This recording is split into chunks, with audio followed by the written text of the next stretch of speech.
Bonjour à tous et bienvenue dans la grande édition de la mi-journée de ce jeudi 23 juillet 2020. Au sommaire, fin d'une étape et début d'une autre pour les officiers de la 15e promotion sous-lieutenant.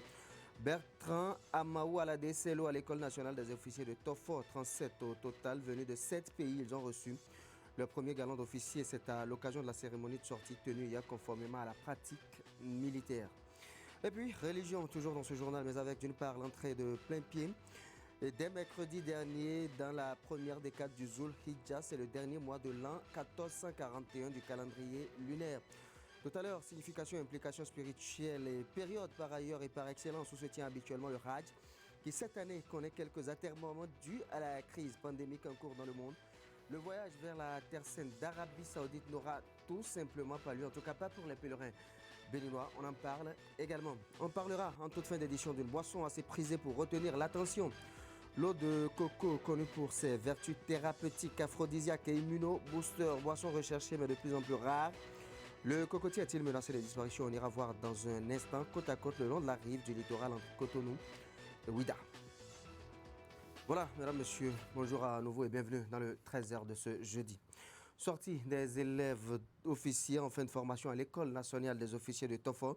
Les stagiaires de la 15e promotion baptisée promotion sous-lieutenant Bertrand Amaou Aladé Sello ont reçu leurs épaulettes de sous-lieutenant dans la soirée de ce mercredi. Une fin de formation marquée par une cérémonie répondant à la tradition militaire. Le ministre délégué auprès du président de la République chargé de la Défense nationale et son collègue de l'eau et des mines, parrain de la promotion, ont assisté à la cérémonie. C'est un reportage de Idrissou Boukari et Elvis Tonoukoui. Partez! Stop! Genoux! Terre! Sadat Dankoro est le major de la 15e promotion des élèves officiers, formé ici à l'École nationale des officiers de Tofo. Et c'est à juste titre qu'il reçoit en premier ses épaulettes de sous-lieutenant. L'instant est solennel.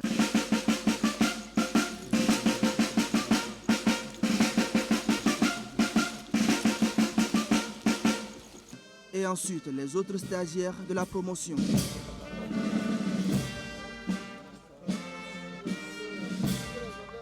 Dans une tradition purement militaire qui se déroule entre 21h et 22h dans la cour de l'école, la promotion baptisée sous lieutenant Bertrand Amaou Aladé Sello fait sa sortie officielle qui marque la fin de 2 ans de formation. Devant le haut commandement militaire, formateurs, parents et amis, les stagiaires ont prêté serment. Nous, officiers de la promotion, sous-lieutenant Bertrand Amaou Aladé Sello, jurons solennellement en ce jour de défendre la patrie. Constituée de 37 stagiaires issus de 7 pays, cette promotion a bénéficié d'une formation bien remplie et rigoureuse, renforcement de conditions physiques, acquisition de savoir-faire techniques et tactiques, amélioration du niveau intellectuel, formation sur l'éthique et la déontologie du métier des armes. Tout leur a été donné pour mieux servir leur pays respectif. Ces élèves officiers passent d'une école à une autre, la plus difficile. Dès que vous aurez franchi la guérite de cette école, vous entrerez dans la grande école, celle de l'expérience, celle qui n'admirera plus vos erreurs, celle qui tolérerait rarement les excuses, celle qui ne pardonnera pas vos erreurs, surtout votre manque de rigueur. La fin d'une formation militaire est le début d'une autre, ajoute le chef de bataillon Mathieu Hessou, commandant de l'École nationale des officiers. Cette 15e promotion a pour parrain le ministre de l'eau et des mines qui a assisté à cette cérémonie aux côtés du ministre délégué auprès du président de la République chargé de la défense nationale.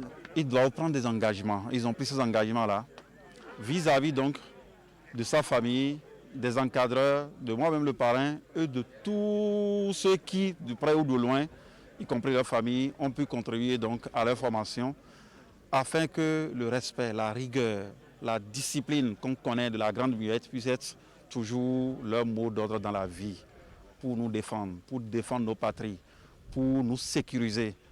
C'est heureux parce que le métier d'arme est un métier noble, c'est un sacerdoce parce que c'est un métier qui vous amène, qui peut vous amener à aller au sacrifice suprême.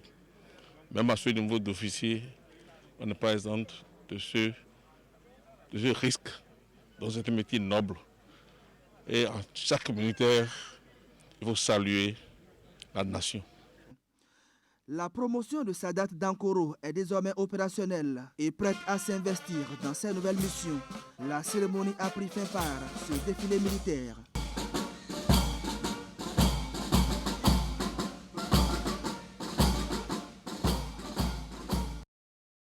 Voilà, franchissons la guérite, retour à la vie civile, séance de sensibilisation des élus communaux de la zone frontalière avec le Burkina Faso. C'est une initiative conjointe du préfet de la Takora et de la direction départementale des douanes et droits indirects de la Donga, qui vise à impliquer les autorités locales dans la lutte contre la fraude douanière. Au terme des assises, un cadre de concertation a été mis en place pour veiller à l'application effective des conclusions issues de la rencontre. Alassane Arona et Kadri Makoni. Depuis quelques mois, il se développe différentes formes de fraude douanière à la frontière avec le Burkina Faso, faisant perdre assez de devises aux deux nations sœurs. C'est pour mettre un terme à cette situation que la Direction générale des douanes et droits indirects, à travers la Direction départementale des douanes à Takora-Donga, a initié sous l'autorité du préfet de la Takora cette séance de sensibilisation à l'endroit des maires de Materi, Kobli et Tangueta, dont les communes sont frontalières au Burkina Faso. Au cours de ces assises, le patron au plan départemental de la douane a décrié les différentes formes d'infractions douanières enregistrées ces derniers temps dans la zone neutre de Kourou-Koualou et qui créent un sérieux manque à gagner au trésor public. La séance de sensibilisation a trait au trafic illicite de certains produits qui a cours actuellement dans la zone de Koualou, la zone neutre entre le Burkina et le Bénin. Ce trafic cause d'énormes préjudices à l'économie nationale. Et ce n'est pas seulement au niveau du Bénin, mais c'est au niveau du Burkina Faso. En général, c'est des marchandises qui n'ont pas payé les droits de douane. Il s'agit du riz, de l'huile et surtout des produits pétroliers.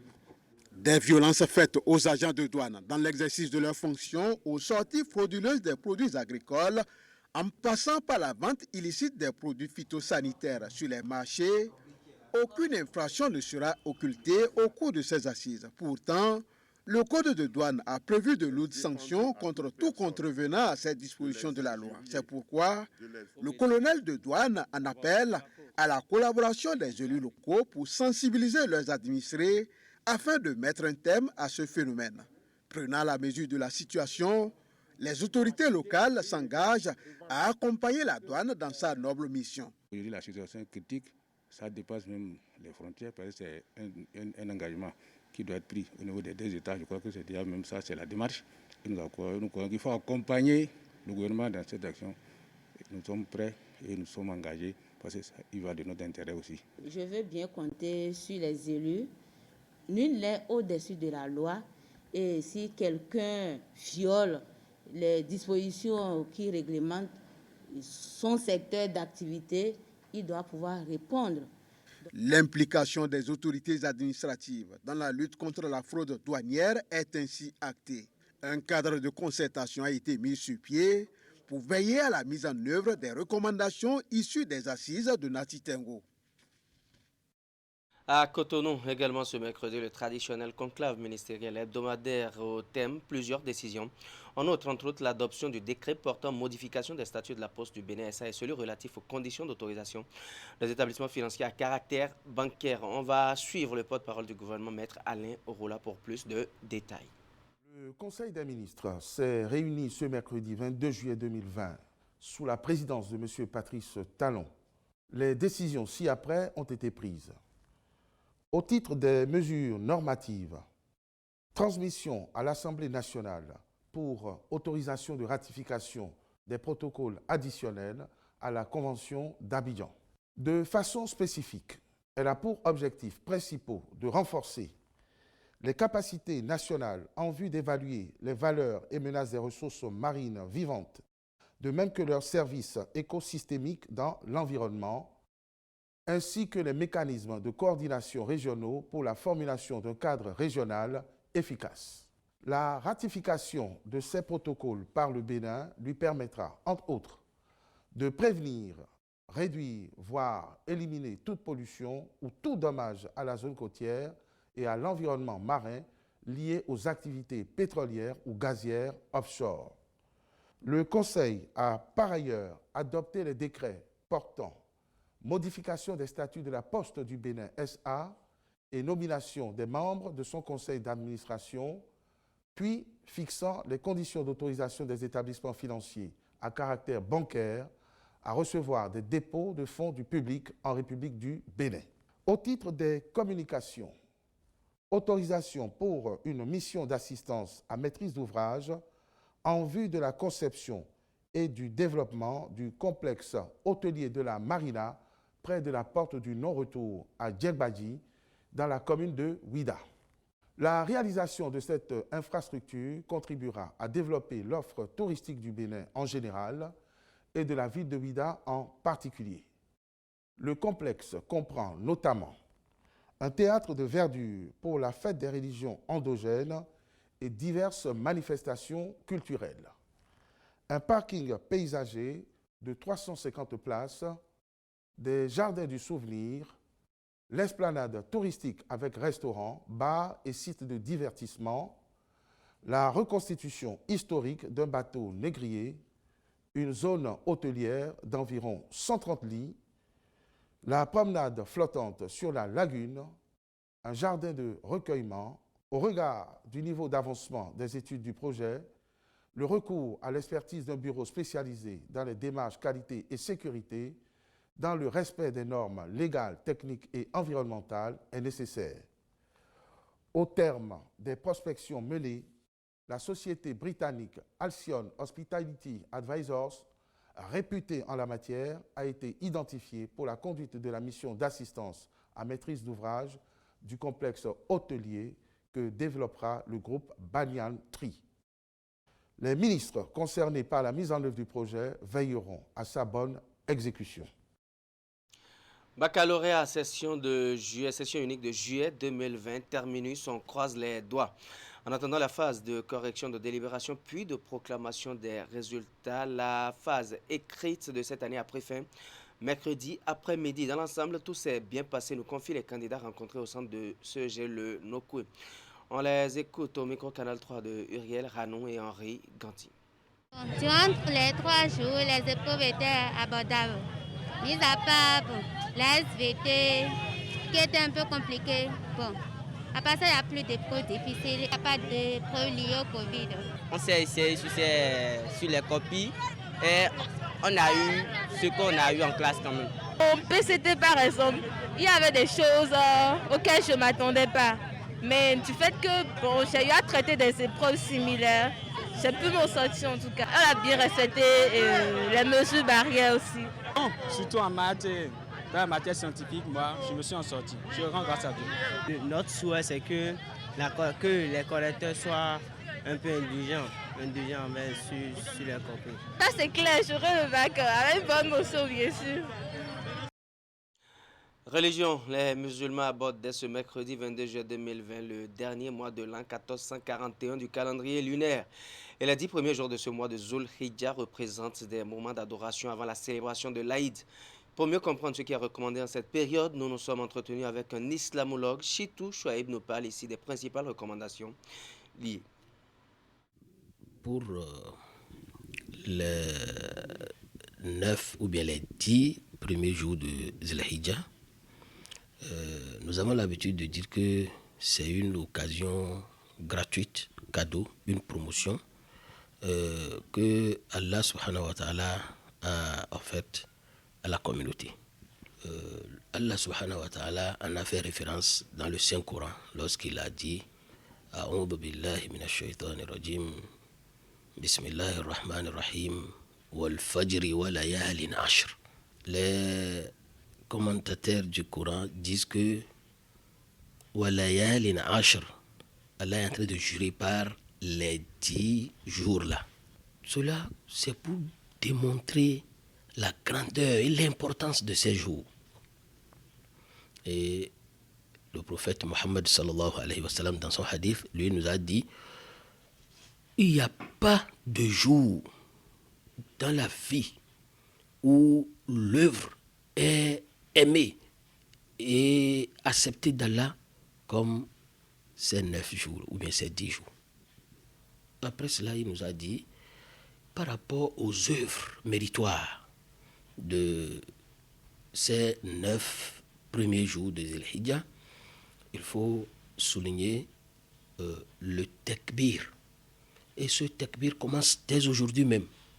Ensuite, il y a le jeûne. Si quelqu'un est capable, il est en bonne santé, il peut jeûner tous les 9 jours, alhamdulillah, qu'il le fasse. Et en particulier, celui qui n'est pas en mesure, le jour de Arafat, ce qui est le 9e jour. Ensuite, la lecture du Coran. Faire de gestes généreux aux gens. Partager la nourriture. Aider les orphelins, surtout les veuves. Et n'importe quelle œuvre exécutée par le fidèle n'a pas d'équivalent. Ça, c'est Allah qui l'a dit, le prophète l'a confirmé, sallallahu alayhi wa sallam. Voilà, et puis cette année, le pèlerinage à la Mecque se fera de façon spéciale avec un nombre de fidèles musulmans très restreint. Des milliers de candidats au Hajj 2020 à travers le monde ne pourront pas faire le déplacement de la Terre Sainte d'Arabie Saoudite pour observer ce 5e pilier de l'islam. Les précautions pour éviter la propagation du Covid-19 ont contraint les autorités saoudiennes à prendre ces décisions. Le Bénin, tout en prenant acte de ces mesures, comprend la démarche du pays d'accueil et rassure les candidats qui s'apprêtaient cette année à vivre ce moment exceptionnel de foi. Comment le prend-on en clair? On le verra dans ce reportage qui va suivre. 5e pilier de l'islam, le Hajj 2020 est spécial. Crise sanitaire mondiale oblige, alors que des milliers de fidèles musulmans à travers le monde s'apprêtaient à se rendre sur la terre sainte d'Arabie Saoudite, les autorités du pays d'accueil ont annoncé le 22 juin dernier que le Hajj prévu à la fin du mois de juillet à la Mecque se tiendrait avec un nombre limité de fidèles pour éviter la propagation du coronavirus. Conséquence, seules les personnes se trouvant à l'intérieur du royaume saoudien pourront effectuer le Hajj. Au Bénin, cette décision est appréciée avec foi par le Conseil national de coordination du Hajj. C'est une décision qui est mondiale, c'est le pays qui nous accueille qui dit que non, cette année-ci, il n'aura pas des étrangers sur son territoire national. Nous nous en tenons à ça. Pour un bon musulman, nous devons le prendre sportivement. Le jour d'Arafat, un bon musulman qui n'est pas parti à la Mecque doit jeûner. Cela est obligatoire. Donc, ce n'est pas de notre volonté qu'on n'ira pas à la Mecque. C'est Dieu qui a voulu comme ça. Donc, je demande. Depuis l'apparition de la pandémie au Bénin, les convoyeurs des candidats au Hajj ont joué à la carte de la prudence. Il leur a été demandé de surseoir à toute opération entrant dans le cadre des préparatifs du Hajj 2020. La décision saoudienne vient ainsi renforcer la position du gouvernement sur les précautions sanitaires, même si cela pourrait créer des manques à gagner à certains. Ça peut faire des pertes à gagner pour ceux qui vivaient que de ça. Mais il reste à savoir aussi que vous devez connaître que parmi les convoyeurs, il y avait d'autres qui faisaient d'autres activités avant d'être convoyeurs. Je pense qu'ils vont continuer par faire ces activités en attendant la fin de la pandémie. Cette fin, nul ne la connaît pour l'heure. Pour les leaders religieux rencontrés, ce n'est pas une première dans l'histoire de la communauté musulmane. Par le passé, les fidèles musulmans ont été confrontés à de pareilles situations. Il faut juste s'adapter au temps et au contexte actuel. On peut dire, ça fait plus de 30 fois depuis que le pèlerinage a commencé que les gens ont interdit à d'autres pays ou à d'autres continents d'aller faire le pèlerinage. Soit à cause de la pandémie, soit à cause de la politique, soit à cause des guerres, soit à cause de l'insécurité sur la route. Le prophète nous a dit إذا سمعتم بالطاعون وقع بأرض فلا تخرجوا منها فلا تقبلوا إليها وإذا وقع بأرض أنتم بها فلا تخرجوا منها. Quand vous apprenez qu'il y a une pandémie qui sévit dans un pays, ceux qui sont déjà dans ce pays-là ne sortez plus de là. C'est pour éviter la propagation de ce virus. Et vous qui n'en étiez pas, ne rentrez pas maintenant à nouveau. Sinon, vous irez et vous allez vous lancer dans le mal pour être contaminé de ce virus. Donc, la première personne qui a instauré le confinement, c'est le prophète Mohammed sallallahu alayhi wa sallam. tout n'est pas gâché pour les candidats au Hajj 2020, étant déjà mis en condition et ayant formulé l'intention d'effectuer ce déplacement de la Terre Sainte d'Arabie Saoudite, ils pourront, face à ce cas de force majeure, bénéficier des bénédictions d'Allah qui a fait de ce pilier de l'islam une obligation à tout musulman qui en a les moyens. Celui-là qui a fait l'intention d'aller à la Mecque et il meurt, voilà, Dieu va lui donner la récompense de la Mecque parce que c'est une bonne intention. Et secondo, je répète encore, il a dit l'imanistata, il est une sabila. Celui qui avait les moyens et cette contrainte est arrivée, il n'a pas pu aller. Prochainement, s'il manque ses moyens, Dieu va lui donner la récompense. Dieu dit dans un verset dans la sourate La Femme, il dit وَمَنْ يَخْرُجُ مِنْ بَيْتِهِ مُهَاجِرًا إِلَى اللَّهِ وَرَسُولِهِ ثُمَّ يُدْرِكُهُ الْمَوْتُ فَقَدْ وَقَعَ أَجْرُهُ عَلَى اللَّهِ وَكَانَ اللَّهُ غَفُورًا رَحِيمًا. Que quiconque sort de sa maison, émigrant vers Allah et son prophète, et que avant d'arriver à la destination de son émigration, la mort le rencontre au cours du chemin, et c'est comme ça il perd la vie. Qu'est-ce qui va se passer? Dieu dit, les récompenses de ce dernier incombent à Allah. C'est Allah qui va le juger. Et Allah va le considérer comme quelqu'un qui a déjà émigré, parce qu'il a fait l'intention. Et il est sorti. Avant cette dernière décision, les autorités saoudiennes avaient déjà suspendu le petit pèlerinage qui s'effectue à la Mecque et Médine, les deux lieux les plus sacrés de l'islam. Le Hajj 2020 va donc se dérouler dans de conditions spéciales et les musulmans du monde entier le vivra de loin, en ayant foi que la prochaine édition se fera comme d'habitude. Reportage signé Idrissou Boukari. Et puis, on va clore cette session, mais avant, parlons de cette boisson que la nature offre gracieusement aux humains. L'eau de coco, elle est recherchée parce que prisée par les Béninois, notamment à cause de ses vertus thérapeutiques. Cependant, force est de constater que la matière se raréfie. Mais pourquoi le cocotier est-il menacé de disparition? Assiomo Kaya, Assiomo Elvis Tonko nous emmène dans une balade le long de la rive de l'océan Atlantique entre Cotonou et Ouida. Le jus de coco, encore appelé l'eau de coco, est une boisson naturelle très prisée au Bénin. Ses bienfaits amènent nombre de personnes à le consommer comme ici à Togben et le long du littoral. Selon les passionnés de ce jus, ça ruisselle beaucoup de vertus.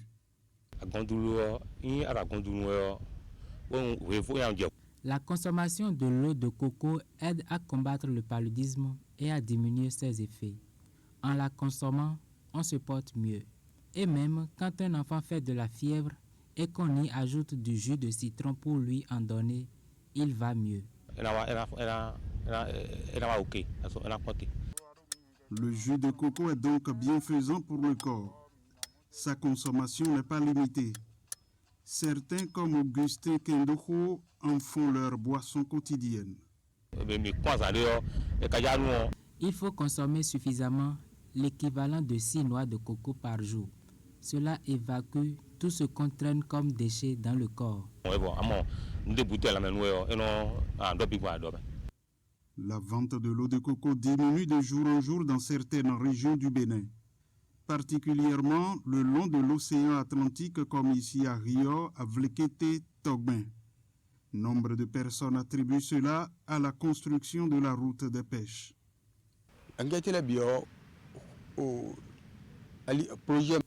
La construction de la route des pêches touche nombre de cocoteraies. Des cocotiers ont été déracinés à cet effet et cela agit sur le commerce du produit. Ceux qui en avaient encore en récoltaient les noix tous les 3 mois. Mais aujourd'hui, tout s'est arrêté. Tout comme sa commercialisation, la noix de coco se raréfie. L'activité tend à disparaître le long du littoral, faute de nouvelles cultures de cocotiers. Les populations se contentent uniquement de leur propre consommation. Nous, on en trouve à cueillir souvent puisque nous sommes de la zone. Ceci pour nous désaltérer. Selon les nutritionnistes, l'eau de coco est riche en vitamines et minéraux. Elle contient aussi, entre autres, du calcium, du potassium, du fer pour maintenir la santé. Voilà, c'est la fin de cette édition. C'est à la régie pour la réalisation de cette édition qui a connu également la collaboration de Francis Kokou et de Clément Boyon. Mesdames, Messieurs, merci de nous avoir suivis. Merci de toujours nous préférer.